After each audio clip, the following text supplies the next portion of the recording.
ซื้อน้องแนนเดอร์น้องแนนเฮียนอยู่ปอไหนปห้าปห้าน้องนุ่นเฮียนอยู่มอหยัง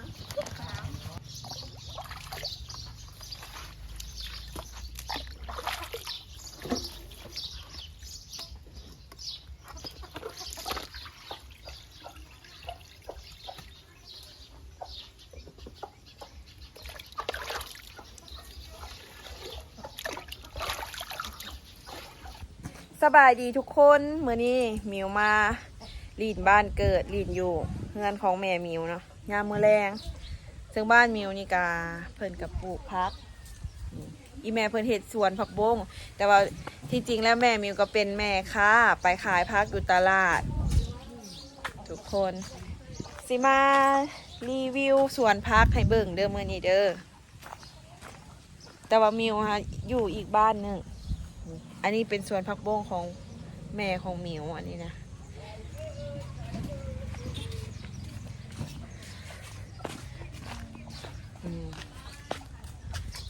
อันนี้ก็น้องแนนหลานสาว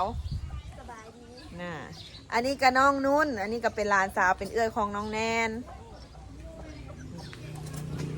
ตอนนี้เพิ่งกำลังนึ่งข้าวให้แม่ตู้กิน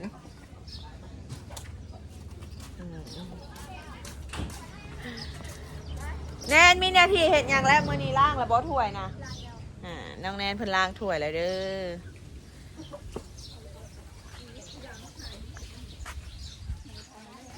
โอ้ยอีหล่าคนช่วยป้าไปรีวิวสวนผักบงอีเบะปะอันนี้หลานสาวคอยกับเอื้อยคอยเด้ออันนี้เด้ออันนี้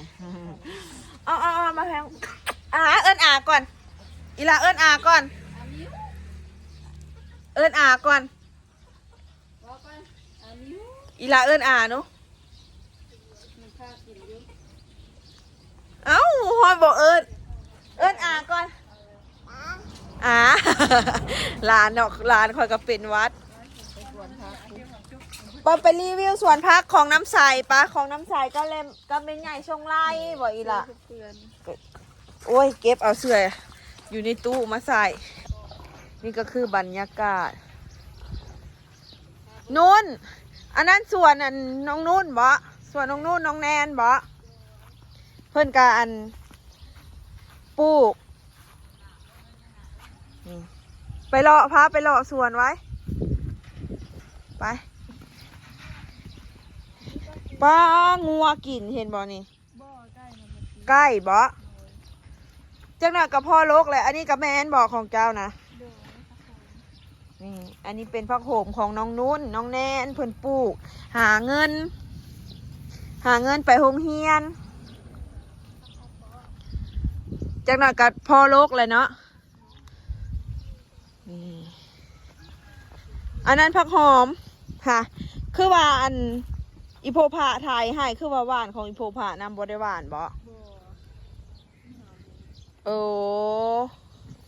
อีเบแลนซื้อนายมันมาให้แหละสุโตโฮดเอาจักหน่อยก็ได้ขายแหละไปผู้ย่างไปผู้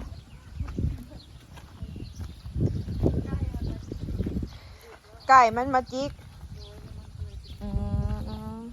นี่แหละทุกคนอันนี้นานผักบงน้องนุ่นนานผักโขมน้องแนนอันนี้ก็คือก้าในสลีเด้อทุกคนเด้อนี่นะก้าในสลีเกี่ยมสีได้ปลูกแล้วนี่อีกประมาณ2-3 มื้อก็เอาลงปลูกขุมเลยนี่สลีตอนนี้กำลังเป็นราคาอันนี้สลีอ้ายกับเอื้อยหมิวเด้อนี่เด้ออันนี้ก็เป็นผักบงผักกาดของอ้ายกับเอื้อยคือกันส่วนหมักแตงอันนี้ก็เป็นของน้าแบ่งกันเห็ดได้ทุกคนแบ่งกันเห็ดแบบแถวนี้ให้หน้าเห็ดเพิ่นทั้งลุ่มเพิ่นกับปลูกหมักผักหมักอันนี้เป็นส่วนหมักแตงหมักแตงแล้วกำลังงามเนาะโอ้ยอันนี้ก็เป็นชวนผักบงของน้ำใสตัวนี้นะซองนานอันนี้ของน้ำใสบ่นี่แหละทุกคนบรรยากาศบ้านคอยกันดีวันนี้กระส่วนหลานมาเลาะส้มสวนโพดแล้วบ่อพักอ่ะ บ่นู้นโฮดและของเจ้านะ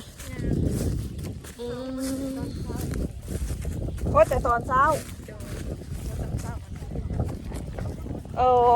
โฮดแต่ตอนเช้าตอนแรงบ่ได้โฮดนอนวะงามเทเดมักอื้อนะเป็นอะไรบรรยากาศยามมื้อแรงป้าท้องฟ้าก็งามขนาดเลยแบบสวยไปรีวิวส่วนมักอื้อเอาต้อยเนี่ยหายนี่แหละเพิ่นมันอ้ายของมิวนะปลูกมักอื้อเบิดเลยหายนี่นะงามว่าดังรักงามแบบตอนเป็นหมากอะไรกันตอนเป็นหมากแล้วก็เก็บขายอย่างเดียวเนาะ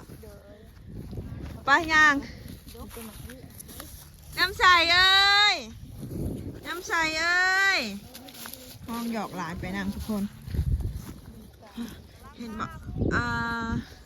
อยู่บ่อนนั่นเพิ่นกับปลูกมักซาลีบ่อนเฮาแนมไปเห็นเขียวๆอันนั้นนะวันพฤหัสคอยสิมาปลูกซอยเด้อ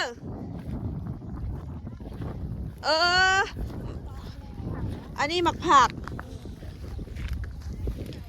ไปย่างลงผู้ข้างหมดข้าวไว้ไปนอนเฮือนอีเบข้ามคือเก่าบ่เดี๋ยวนี้นะ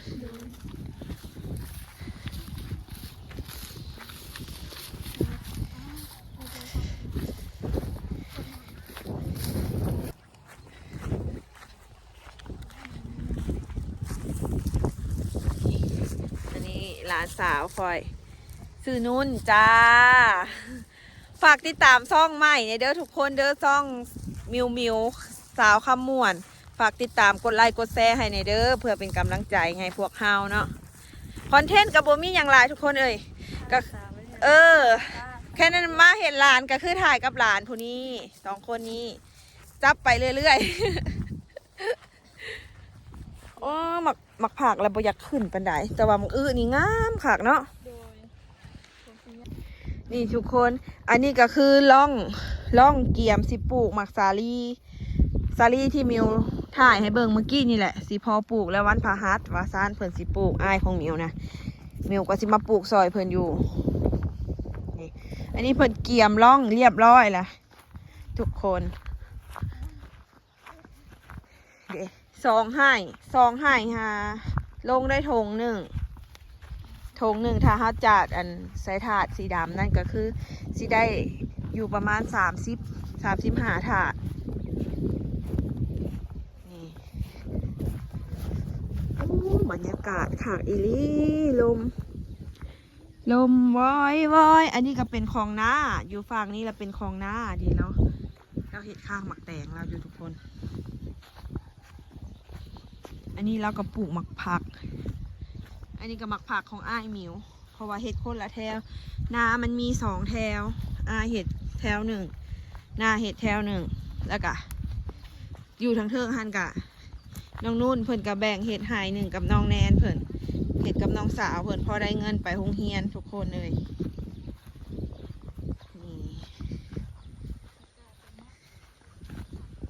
กับบ่มีอย่างหลายคลิปนี่ก็รีวิวสวนพักธรรมชาติ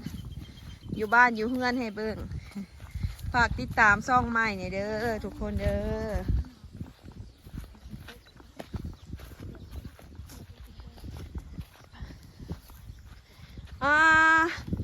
หน้าหมักแตงเจ้าเริ่มมันขึ้นข้างเลยเนาะได้จักมือแล้วนี่แล้วลายมือเลยลูกตัวเป็ดก็คือที่น้อยแต่แล้วจะมาขึ้นข้างเลยข้างเลยเดียวลังเจ้าเราปลูกแต่หมักแตงกับหมักผัก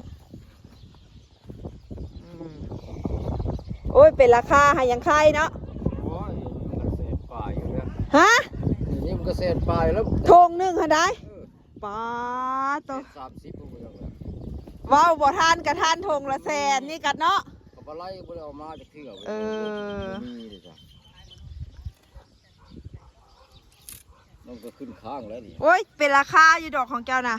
มันพวมงามหญ้าเด้จะเอาบททันกันสิโอ้ยหญ้ามันดอกหญ้าฮะจะเสียหญ้าเลย